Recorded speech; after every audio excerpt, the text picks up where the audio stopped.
pessoas vivem. Porque, imagina só, nós estamos no Brasil. Há pessoas, sei lá, americanas que moram aqui. Então, eles fazem parte da nação brasileira? De forma nenhuma.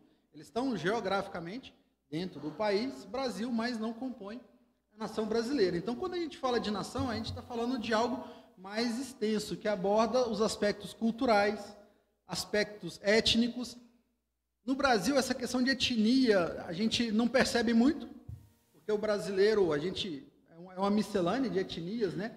Mas quando você vai, por exemplo, para a Europa, para a África, para a Ásia, isso daí é muito nítido, né, pessoal? Até no Oriente Médio, né, eles têm regimes tribais, né? Ó, eu sou da tribo tal, fulano é da outra tribo, né? Há uma divisão étnica.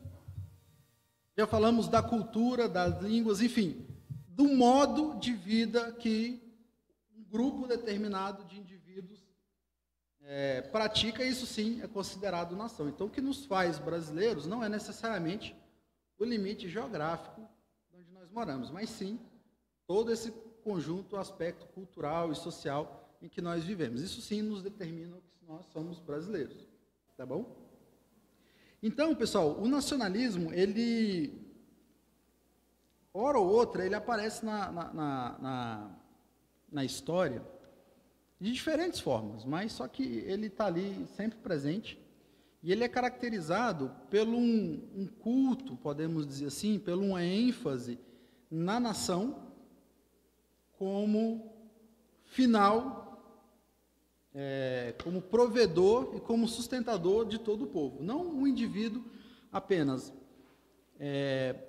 O que é isso? É colocar o Estado nacional como fosse acima de todos os direitos individuais das pessoas. Então, no nacionalismo, o foco está em exaltar os aspectos daquela determinada nação, seja a cultura, seja o idioma, seja uma característica étnica. Recentemente, não tão recente, né? Já tem aí já algumas décadas, já teve um partido nacionalista que ficou muito famoso no mundo inteiro. Alguns irmãos aí podem chutar qual que foi? Ninguém vai falar, senão vai dando acertado. O Joaldo deu aqui, né? O partido do Hitler, o Partido Nacional Socialista, na verdade, ali, né? Aquela sigla nazi significa isso daí. O Partido Nazista. Quando os irmãos aí que gostam de história, vai ver lá que um dos objetivos ali do Partido nazista era o quê? O crescimento da Alemanha soberana, né? E da pureza da raça ariana. Então, ele coloca como objetivo da nação dominar as outras nações, inclusive por meio de uma limpeza étnica.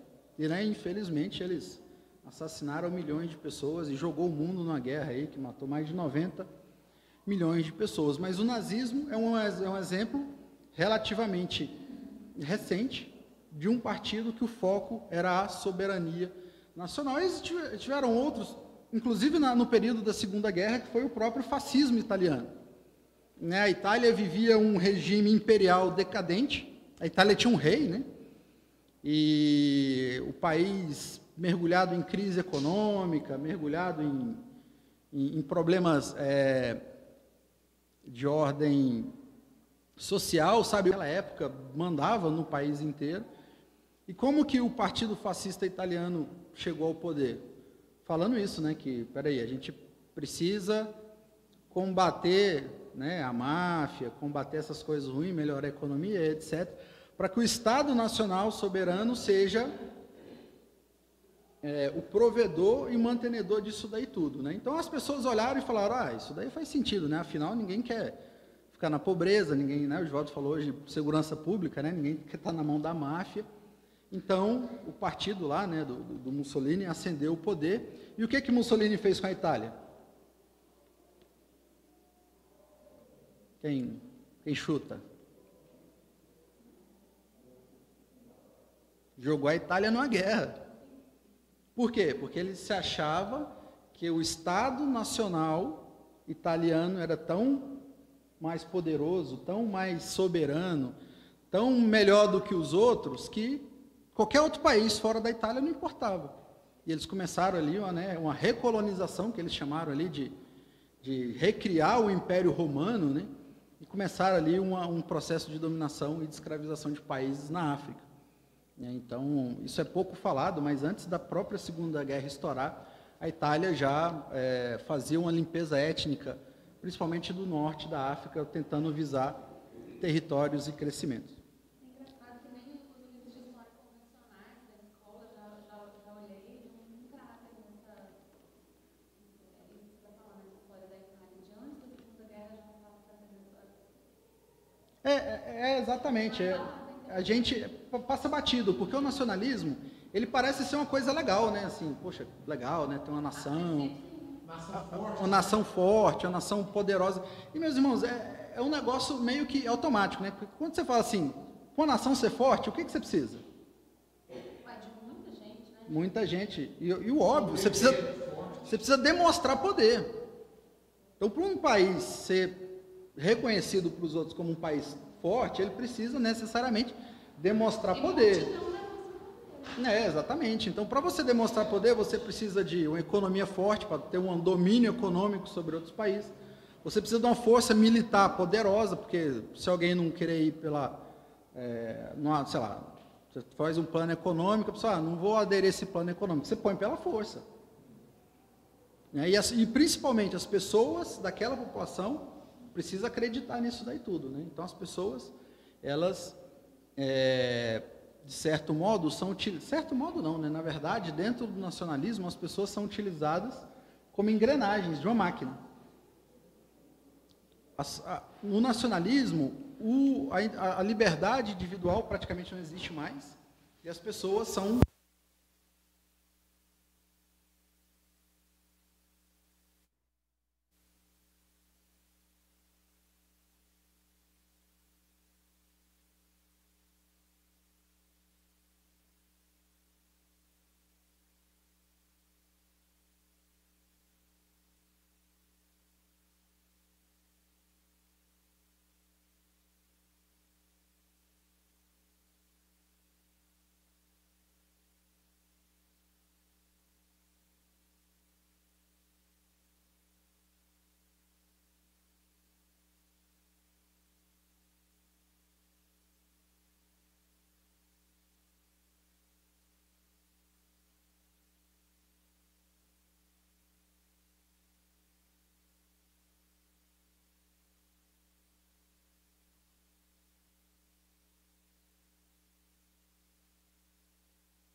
Olha só o que está ali em Jonas 1, versículo 1.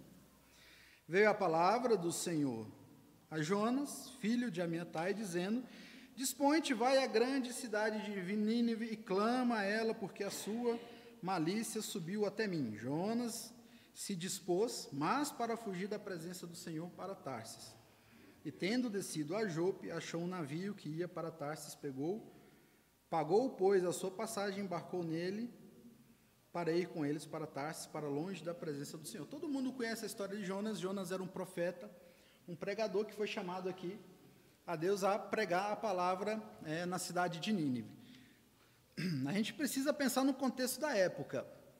Nínive, meus irmãos, naquela época era a cidade mais poderosa do mundo, era a capital do poderoso exército assírio, da nação assíria. Para quem gosta de história e vai ler ali sobre os assírios, eles eram não só poderosos no sentido econômico e militar, mas eram muito cruéis. Era uma prática comum dos assírios, quando eles tomavam a cidade, matavam ali a metade das pessoas, né?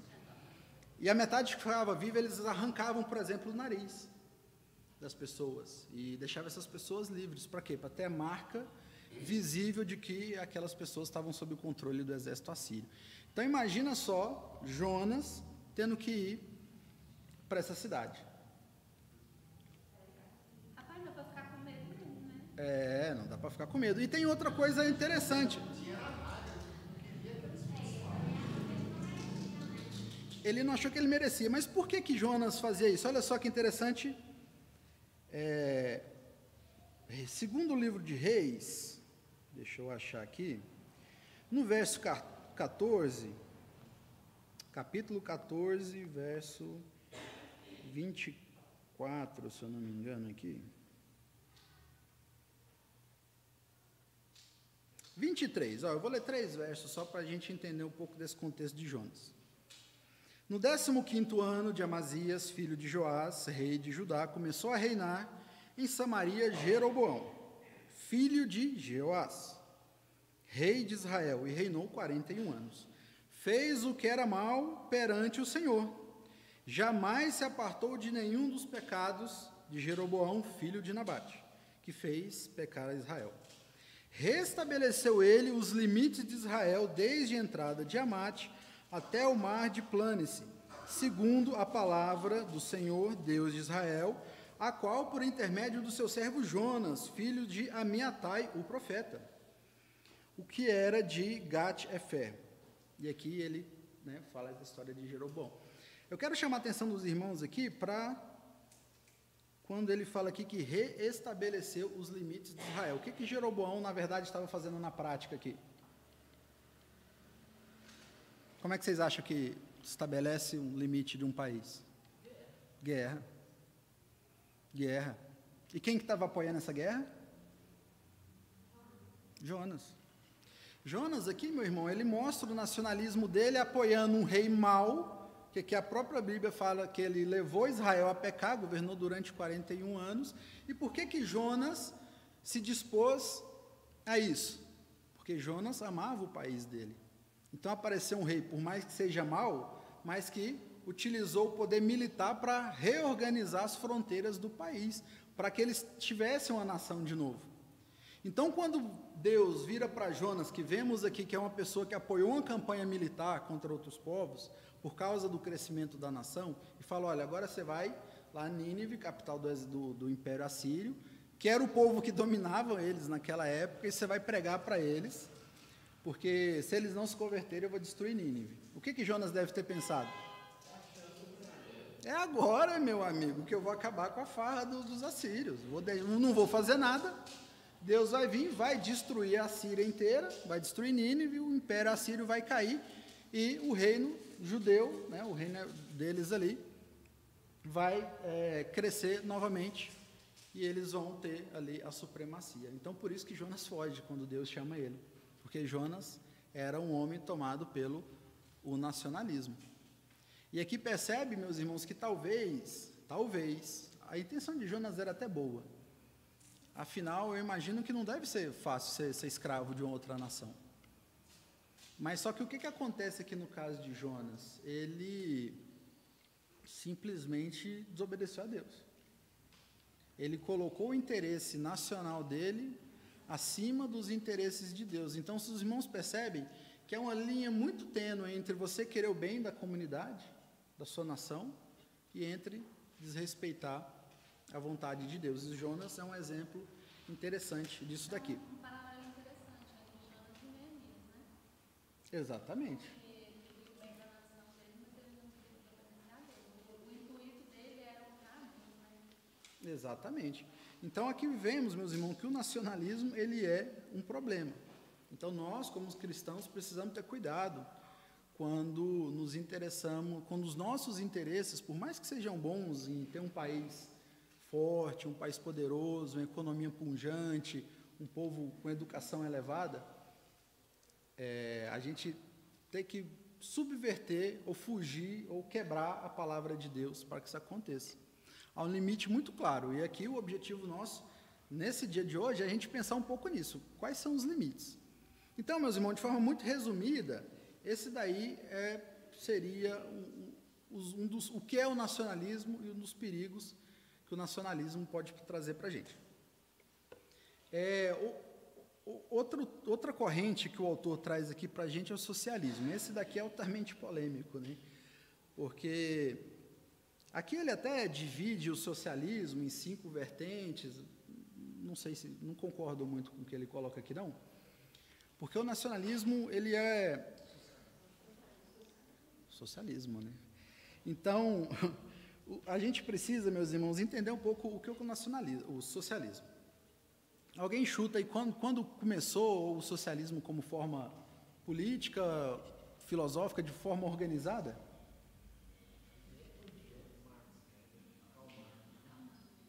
Ok?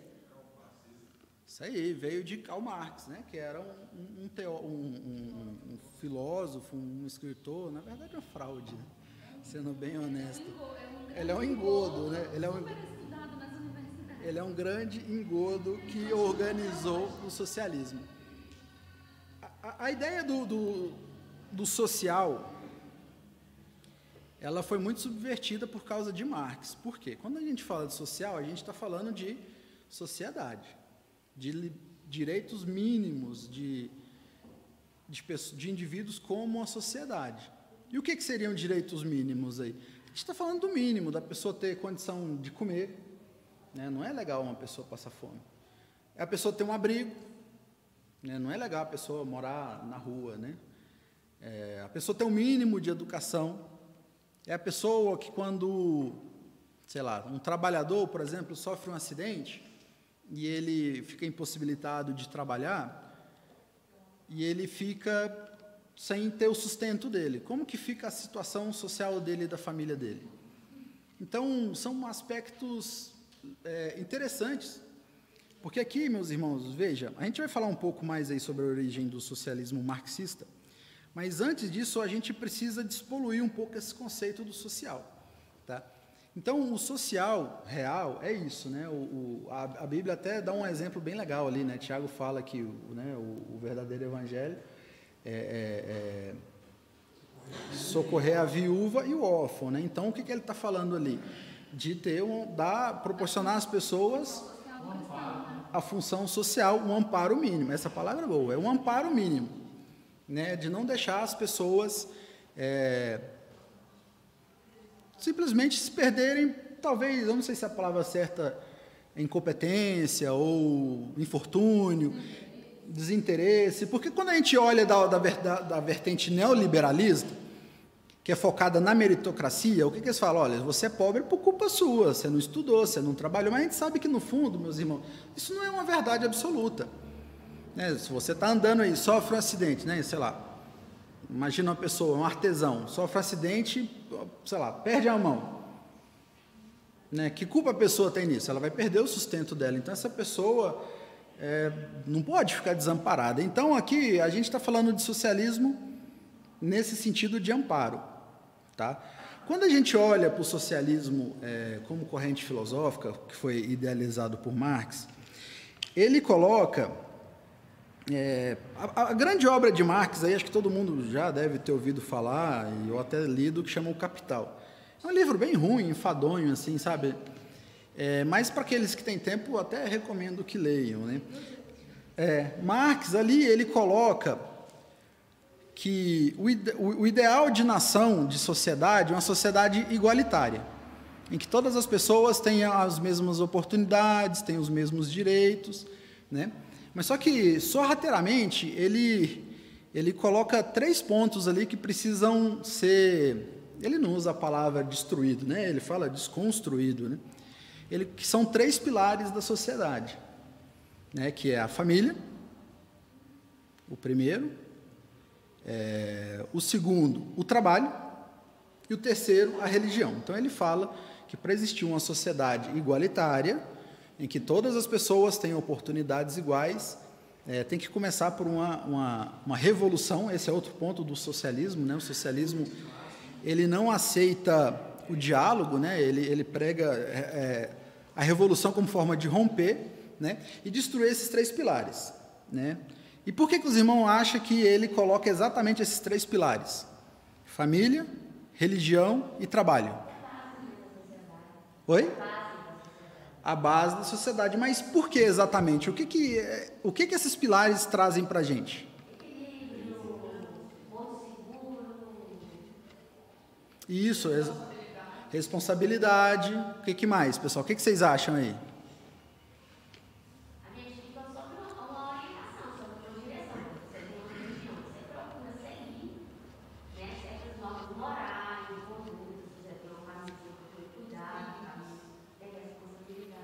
Exatamente, meus irmãos. Olha só o tanto que Marx foi esperto. Ele falou, olha, quer dizer, ele... Sobre a visão dele, o motivo pelos quais ele instituiu esses 3 pilares. Exatamente, porque Marx, ele falou assim, olha, precisamos criar uma sociedade igualitária. Mas só que a gente tem uma barreira. E a gente precisa transpor essa barreira. E qual que é a grande barreira? O primeiro é o capital, o dinheiro. Então, por que Marx ataca o emprego?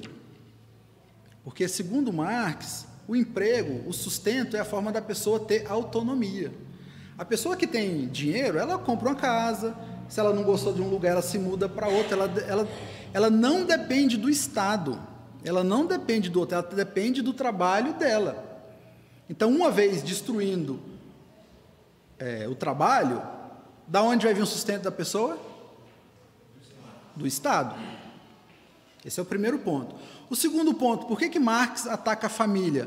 Por um motivo muito simples, meus irmãos. A família é o eixo principal da sociedade moderna que nos incentiva a seguir em frente, a ter uma razão por existir. Né? Quem é pai, quem é mãe, imagino eu, que quando chega o salário no final do mês, pensa, opa, tem que pagar a escola dos meninos, tem que comprar isso, vou fazer um pé de meia aqui porque eu quero mandar meu filho para a faculdade, ou vou ajudar um sobrinho, ou vou ajudar um primo. Então, Marx fala, as pessoas, enquanto elas tiverem esse apego à família, o Estado não vai conseguir governar elas. Porque a partir de quando o Estado falar que, olha, Givaldo, o negócio é o seguinte, a partir de agora tem uma lei nacional que você só pode ter um filho. Escolhe um dos 2 aí que nós vamos matar um deles. Você vai fazer isso? Não vai fazer, obviamente. Por quê? Porque a gente tem um conceito de família como núcleo da sociedade. A partir do momento que você desconstrói isso daí, você não tem família, então... o que é a Laura do Givaldo? Nada, é uma prole. Talvez, eu não quero te interromper. Não, fica à vontade. É porque tem uma deputada brasileira marxista, extremamente marxista, não vou falar o nome dela, que ela fez um discurso outro dia, já tem uns 2 ou 3 anos atrás, falando que os filhos, eles não são dos pais. São do Estado. Eles estão inseridos no conceito familiar, mas eles são do Estado.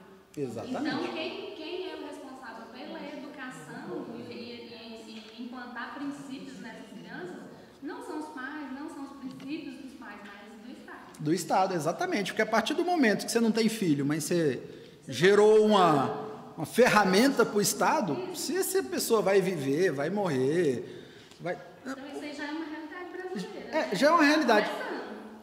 Por mais que as pessoas falam que a China é um país comunista, que não é verdade, ela é uma autocracia, uma ditadura governada pelo Partido Comunista Chinês, mas em essência eles são muito capitalistas, né? Eles gostam do dinheirinho.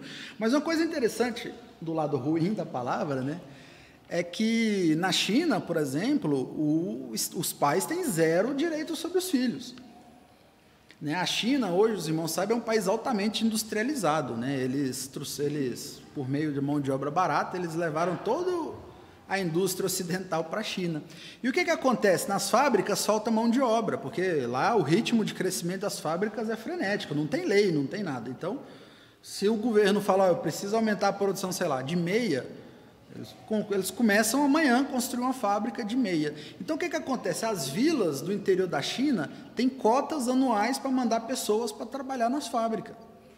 E aí da vila que não cumpre a cota. Então, o que acontece? Nas vilas, tem muitas vilas, meus irmãos, que os casais são obrigados a terem filhos. Não tem essa opção lá de, não, esse ano eu não quero ter filho, vou curtir o meu momento. Não tem dessa, não. Você é obrigado a ter o filho, porque se aquela aldeia não manter a cota de envio de trabalhadores ali para os grandes centros industriais, eles vão ser punidos.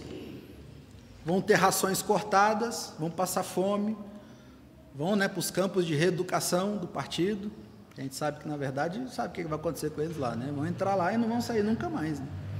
Sabe, então isso daí é um exemplo de como que o Estado interfere dentro da família. E o terceiro pilar, né, que Marx falava, olha, precisamos acabar com a religião. Porque acabando com a religião, é o que a Silvânia comentou ali, a gente acaba com a bússola moral da sociedade. Exatamente. Então, quando você destrói a bússola moral, quem vai ditar o que é certo e o que é errado? O Estado. Então, se o Estado fala que amanhã ou depois é certo, sei lá, poligamia, beleza. Você não tem mais uma bússola moral ali que fale que não é. Então, por isso que o socialismo ele é focado em derrubar esses três pilares. E aqui, né, meus irmãos, eu não estou fazendo propaganda contra ou a favor de nacionalismo nem socialismo, mas é muito importante a gente entender como que isso daqui influencia as nossas vidas. Né? Quem tem a curiosidade de estudar um pouco sobre a vida de Marx, ele era um cidadão um tanto quanto curioso. Para quem não sabe, Marx, quando se casou, ele ficou 16 anos sem trabalhar, falando que estava escrevendo a obra dele, né, o Capital. Ele se casou com uma mulher de classe média. Então, naquela época, né, as mulheres, quando casavam, ganhavam um dote. Né? E como a esposa dele era de classe média, tinha uma grana, ele ficou 16 anos sugando a grana da mulher dele. Sabe o que aconteceu com a família de Marx, meus irmãos? Ele teve 7 filhos. A maioria deles morreram na infância, crianças ainda de fome, de doença. Não porque naquela época teve uma praga, não, porque ele não trabalhava. E naquela época, as mulheres, imagina, hoje é um pouco difícil mulher trabalhar, isso é uma verdade, assim, arrumar emprego. Naquela época, a mulher não trabalhava. Então, era impossível mulher trabalhar. Então, Marx, meus irmãos, matou os filhos dele de fome. Porque ele ficou 16 anos fingindo que estava trabalhando, escrevendo a obra dele. Dos filhos dele, somente 3. 3 mulheres chegaram à vida adulta. Das 3, 2 se mataram. Né? A depressão causada pelos traumas da infância chegou a um ponto que elas não puderam suportar mais. Marx era um homem extremamente boêmio. Ele era mulherengo, né? Inclusive, ele teve um caso com a empregada dele, debaixo do nariz da esposa dele. Essa mulher engravidou. Adivinha o que ele fez com o filho? Ele não conseguiu matar, mas fez parecido, né? Ele tomou o menino e deu para o amigo dele lá, o Engels, né? Fazer o que quisesse com a criança. Aí os irmãos imaginem aí o que essa criança não sofreu.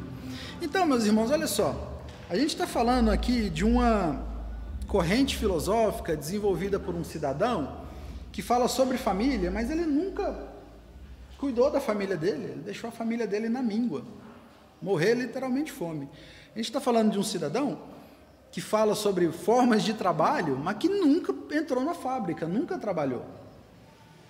Então a gente precisa ter muito cuidado quando a gente abraça de uma vez certas ideologias. E o socialismo, meus irmãos, em particular, ele tem entrado em muitas igrejas travestido de coisa boa, né? Tem muitos irmãos que pegam ali o texto de Atos 2, 42 ou 41, não me lembro agora, que fala ali, né, que os irmãos viviam em comum, dividia tudo entre todos, e o Senhor abençoava. Eu acho que o povo, a maioria, né, tem um entendimento muito raso do que é socialismo.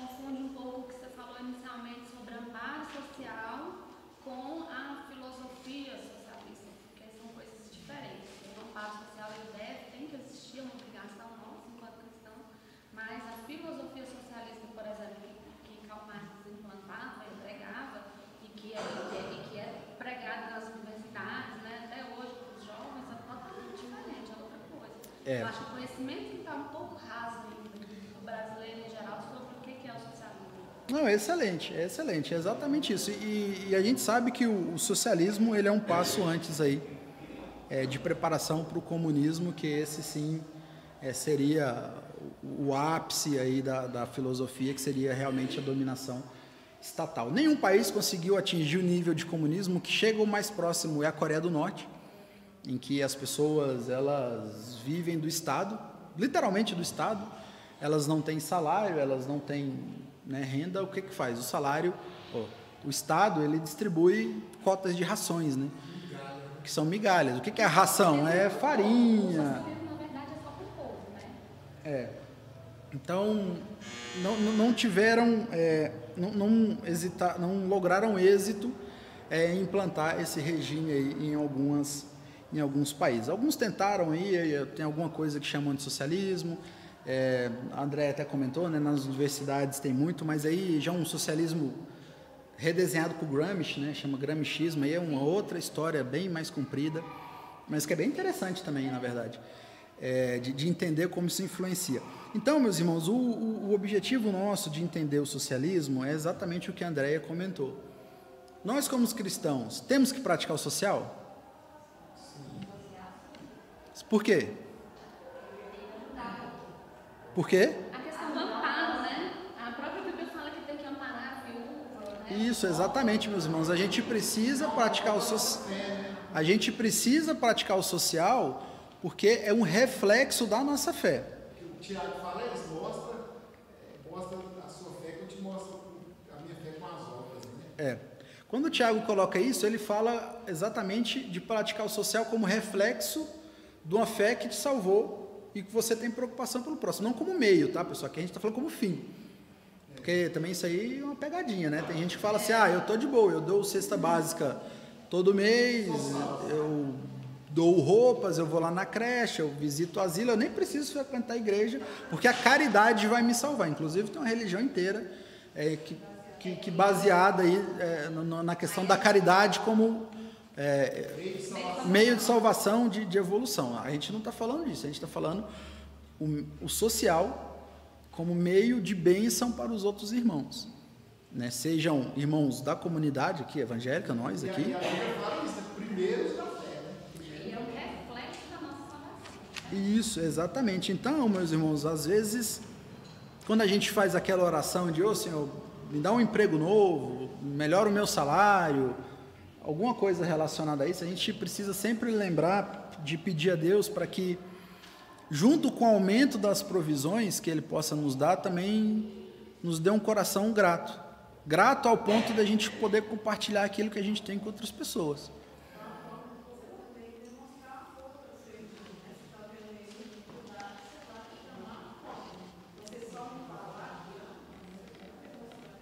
Isso, exatamente, porque você não está com... É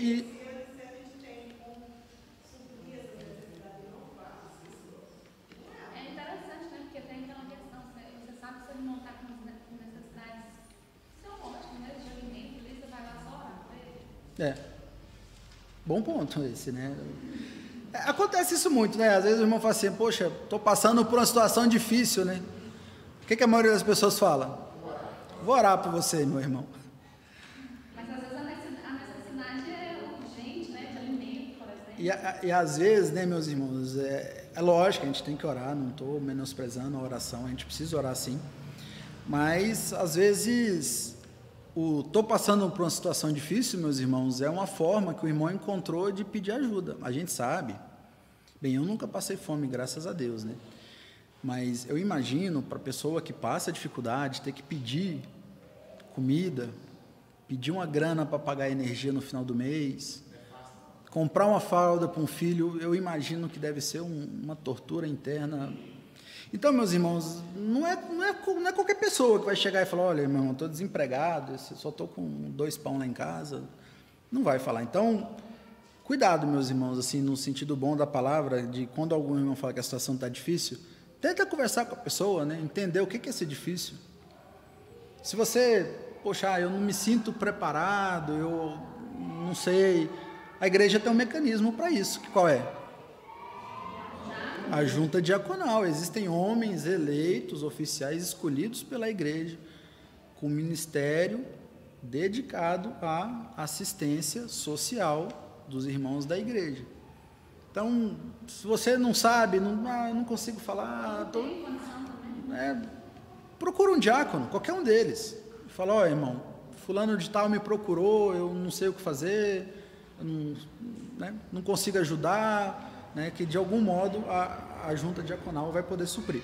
Então, meus irmãos, para a gente estar encerrando aqui o nosso estudo, o que a gente precisa ficar de lição disso tudo?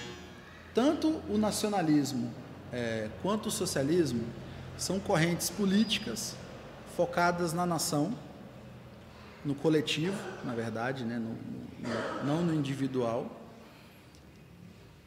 Todas essas correntes, elas têm talvez princípios que são aproveitáveis, com muito zelo, precisam ser analisadas, e o nosso dever como cristãos é entender quais são, né? E acima de qualquer ideologia, se você acredita que o ser humano precisa ser mais social progressista, social liberalista, independente do que você acredita como corrente política, a palavra de Deus está acima de todas elas. Assim como o Givaldo colocou hoje, né? Se o poder do Estado, a gente obedece o poder do Estado até quando ele respeita as Escrituras. Tem um limite muito claro.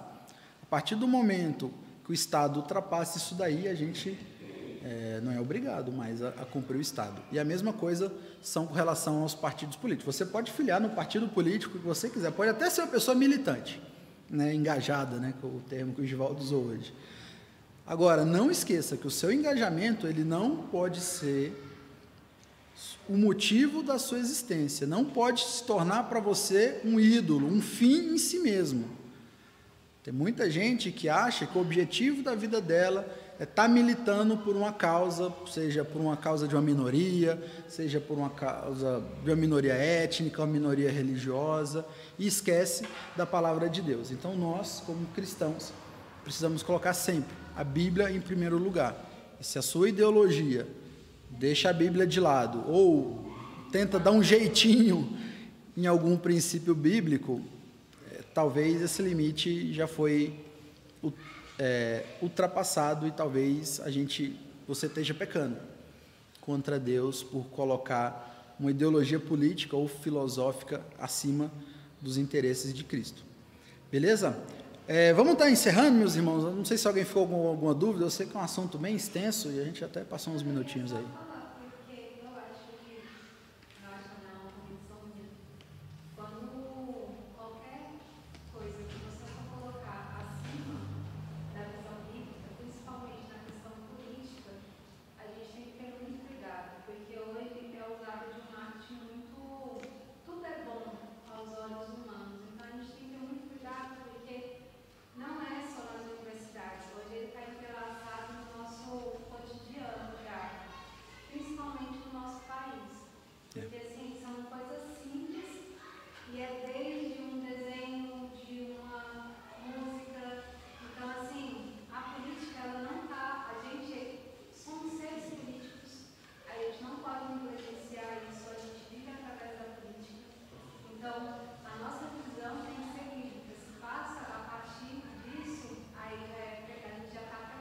Exatamente. Exatamente. Eu acho que a palavra-chave hoje para nós, como cristãos, é conhecimento, né? Porque tanto secular quanto bíblico, né? Para poder ter esse discernimento. Porque a gente está vivendo um contexto político hoje atualmente no Brasil muito complicado, aliás, mundial, né? Muito complicado. E se a gente não tiver cuidado, a gente vai vacilar e pode cair nesses enganos aí. De sobrepor uma ideologia, de sobrepor algum princípio sobre a palavra de Deus. A palavra-chave hoje é o conhecimento. Todo mundo tem que saber o que está fazendo e entender o que está acontecendo. E para finalizar, meus irmãos, com um exemplo, a igreja protestante hoje é altamente demonizada e odiada na África do Sul. Sim. Sabe por quê? Porque a igreja protestante apoiou o apartheid abertamente. O pastores subiram no púlpito para falar, para defender a segregação racial. E até hoje a África do Sul é um país extremamente pobre, passa uma situação terrível, que talvez a igreja errou, talvez não teve o conhecimento. Então hoje não é se alguém aqui for para a África do Sul, cuidado quando fala que é presbiteriano de alguma linha reformada, que não vai ser bem visto. Talvez vai virar uma refeição de algum leão lá. Vamos estar orando, meus irmãos, para encerrar? Romário, você ora para a gente?